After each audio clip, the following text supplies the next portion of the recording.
ready to go. Okay, excellent. It's wonderful to meet you. Thank you so much for taking a minute out today.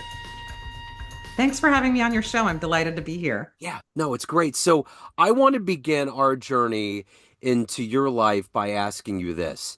You're very busy, there's a lot going on, and I want to know the one thing about living through this pandemic is that it sent all these shock waves that continues to reverberate in our lives today. How has that time period going through what you went through affected the way that you live your life today? Oh, wow. A huge way. Just when I thought everything was going to really hit rock bottom because I thought, I founded the Mentor Project with a group of about 10 other people right before the pandemic, 6 months beforehand. And we thought, oh, all the schools are closed. It's going to ruin it. But in fact, it did the exact opposite. We now are connected in ways that we never thought we could be, in countries that we never thought we could be. It elevated, nobody used Zoom that much beforehand. It wasn't a regular part of our lives. And so, what I thought would make me and my personal life and my business disconnected did the opposite. I'm more connected with people around the world, and in my company, we are too. That's amazing how that worked. It's like, but Yeah. also too, what we learned, I think, during that time was as technologically connected as we were. Because if this would have happened in '85, there would be nothing. I mean, it just wouldn't have been like it was in Right. 2020. But I think we realize the value of human beings, especially coming from a Oh, yeah. psychological perspective. The fact that we can all get in the same room and share that energy and the particles, there's something paramount about that. I'll tell you what happened, and you're exactly right. It's the connection that really psychologically either brought people together or made them really isolate. But I saw way more people coming together. Immediately afterwards, we had some holidays, and people were getting online and hosting big family events, big holiday events. It ended up becoming something that people were connecting with and over all around the place. People were trying to have fun with it in a scary time for many. Yeah. And they connected and bonded. There's a person, I'll give you an example, a person named Susan Bernstone. She was part of a large organization. They had to cancel one of their big events. So what she did was she hosted every Saturday night a Zoom gathering for people. And it had hundreds in the beginning Yeah. in March. And it now still is going. People Oh, still come on this many years later. It can be as few as, four that get on, but the holidays, you can get a ton of people. After the election, a lot of people came on, and everybody's diverse in their thinking. yeah. But what a great way to connect. I really Totally. saw a silver lining to it Yeah. psychologically. Even especially in New York, everybody would get out on their balconies and hit the pots and pans and make noises for the nurses and everything. It's like even that was something that like we can't not be with each other. We can't be in this Right. communal situation. So it was a big deal. So let's get to the heart and soul of all of these things. On paper, there's a lot that's going on, but I want to get to the essence of what you do for a living. And to do that, I'm going to put you in front of a bunch of third graders at career day. And one of the kids in the back of the room is curious and he's like, "Hey, what do you do for a living?" What's your answer? I help connect people who are experts in all kinds of things like astronauts and artists and people who do really exciting work. And I connect them with people who are from kindergarten all the way through the highest levels of school to make sure that they can meet up and share their expertise with each other and solve big problems and help each other and guide each other. And that's what I do. So what did you want to be in the third grade? What was your ultimate dream for your life? It's so funny that you say that. So I moved a couple of times, and in one of them, I'm originally from Iowa, and I unboxed my stuff from when I was a little kid, and I went through my third grade stuff, and I said I wanted to be a nun, and so that was what I wanted to be apparently, and when I was 8 years old, and I live in New York and I'm in a Jewish family. So it really is quite remarkable how different that was from when I was eight. But Absolutely. the trajectory from when I was a kid to now, I wanted to be what I knew, what was right in front of me. And I went to a Catholic school as a kid, and all I saw were nuns, and they were pretty amazing people. So I was like, that's what I want to do. Yeah. So the goal that I have is to put people in front of others who can then they can say, I want to do that. I want to be that. I want to try a new path, or something that's available to me. I didn't even know that existed. That's what my goal is.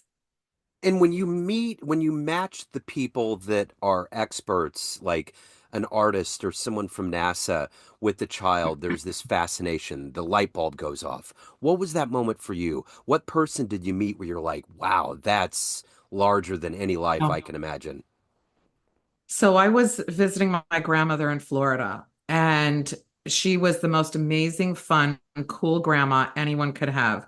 We never brought clothes. We wore hers, because she had, I was young. I was like 20, and I would wear my grandma's clothes because they were all cute and fashionable.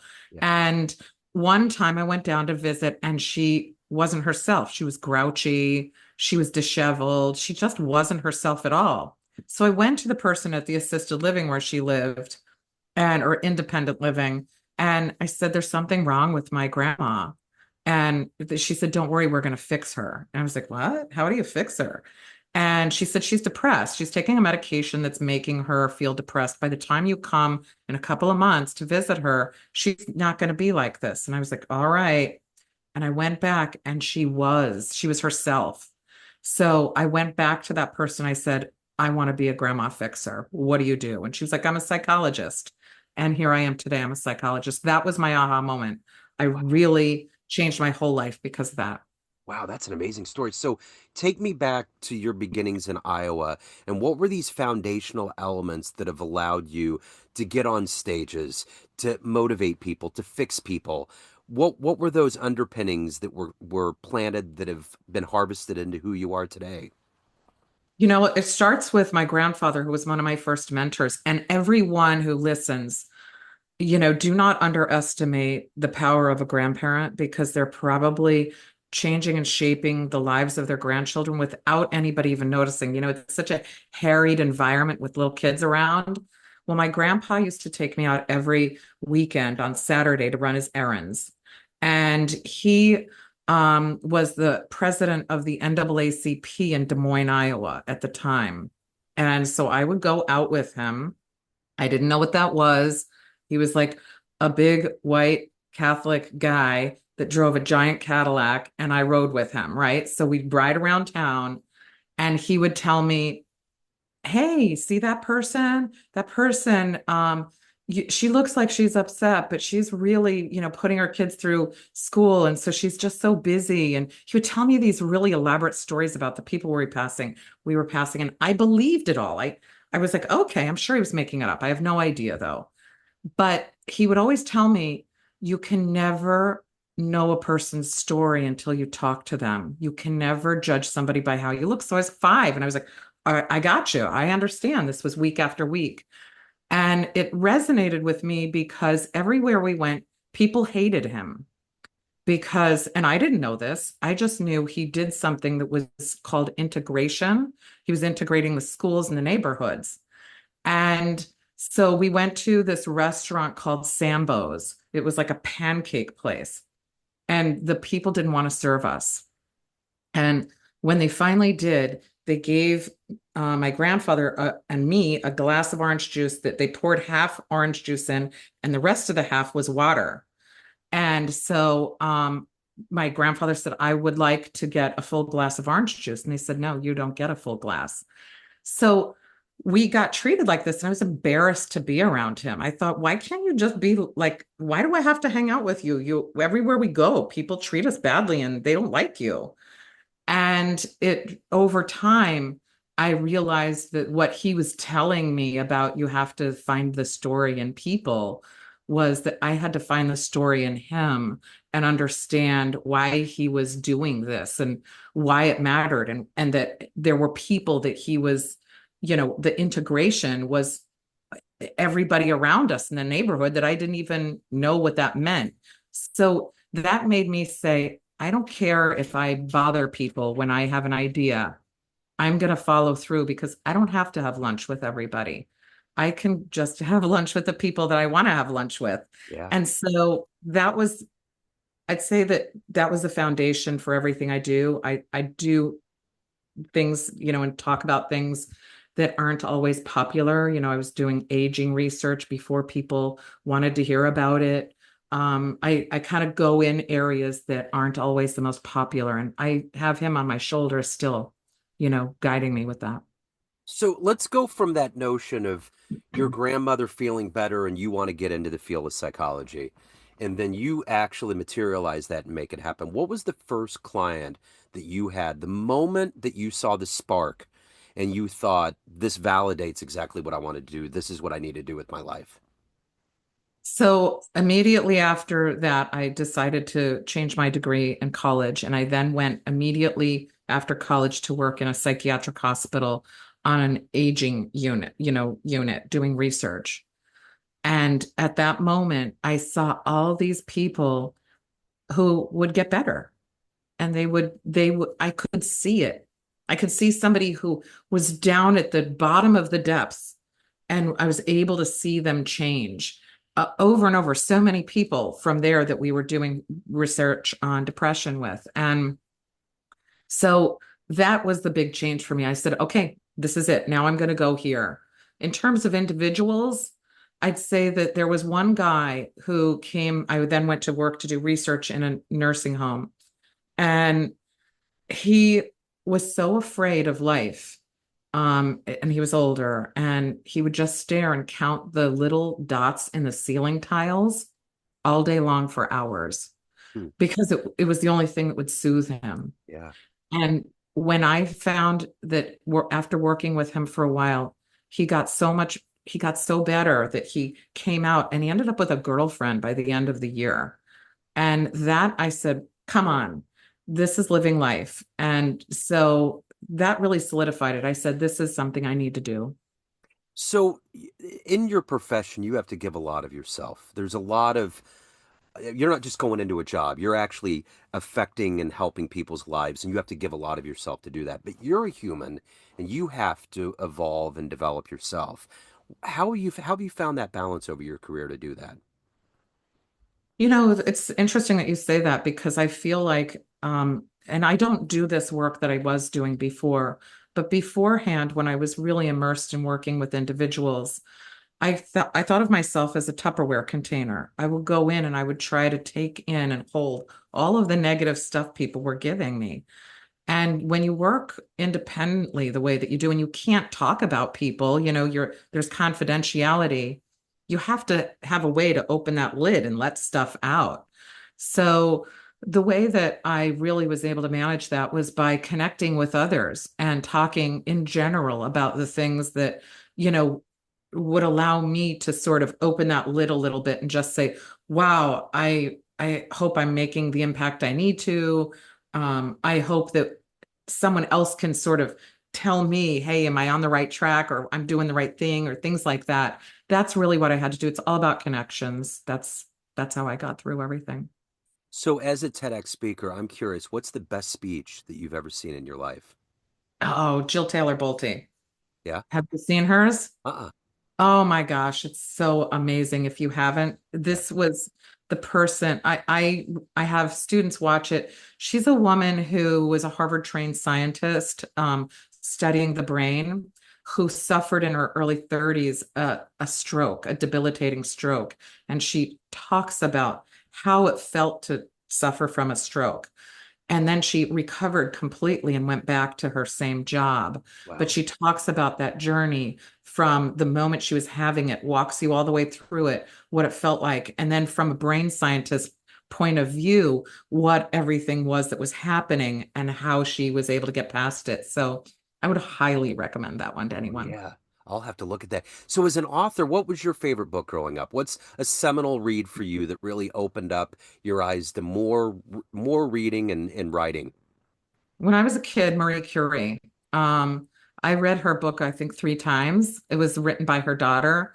But to me, it was really the story of somebody who persevered and did things that weren't exactly cookie cutter and still was able to find success and followed what she believed in, even though it wasn't popular, say for a woman in her time and where she lived to pursue what she did. And she still managed to do everything she wanted to do. So, dealing with the human mind and psychology, there's a lot of darkness that can go on. I mean, there's a hodgepodge of things. Are you, at this point in your life, are you hopeful of humanity? Are you hopeful for where Oh, we're going? 100% more than if I could give up more than 100, I would. Yeah. You know, um, I really do see people who are connecting and who care and who want to make the world a better place. I think that when I turn the news off and I just focus on who I'm hanging out with and the people that I surround myself with, I only see good things. I enjoy, everybody that I've surrounded myself with. And if that's been work, I really do weed out jerks. Yeah. I weed out anybody who's not,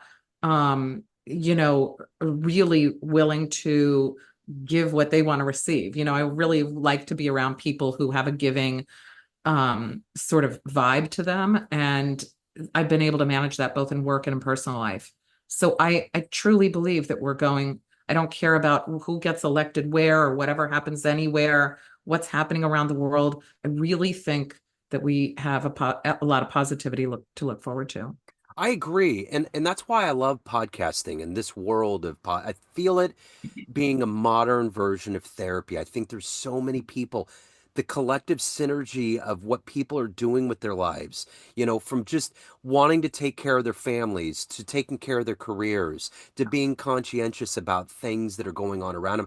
And I think the thing that's funny to me about, not funny, but like interesting about living through this pandemic is I almost think about that show Left Behind that was on HBO about the rapture. Oh, I And didn't see. yeah, Justin Trudeau, not Trudeau, not the guy from Canada, but the dude that was married to Jennifer Aniston for a little bit. He was the main actor, and it was about a rapture, and everybody was wondering why certain people were left behind and others weren't. And I feel like sometimes we've gone through a rapture with COVID, Yeah. not Yeah. just physically, but emotionally. And all of us came to this fork in the road, the Robert Frost moment. What are you going to do? How are you going to do it? And I think all of us that are here right now have been enlightened because the whole planet went through it. And there's this increased vigor. And I think there's a lot of people because you're right. When you turn the news off, they make this big divided line of you're one way or you're the other, but they completely cut out the gray zone, the gray matter, Yeah. you They know? do, and they don't, it's not balanced. There's no, here's what people did that was great. People don't want to hear that. They turn on the news and they're looking for that thing that gives them their heart a little pitter patter, like, ooh, there's a little fear there. Living in New York, all my relatives are kind of like, ooh, we're gonna go ride the subway. Right. Isn't that scary and dangerous? And no, it's not. If you live places and you're not hearing the news, it isn't, living it isn't the same. But you're exactly right. We went through an opportunity for us to say, here, let's slow it down. Let me get myself in order. Who do I want to be now? Because it was kind of like a fresh start for everybody in many ways. And I've seen more people that said, hey, I'm going to do something I want to do. I'm going to work in a way that I like to work. I'm going to spend more time with my kids. I'm going to do, I'm going to downsize my house and all the junk that's in it and live the way that I want to live. I'm going to vacation the way, that I didn't before because I was working all the time. I've seen so many positive changes that they're never going to put that on the news. No.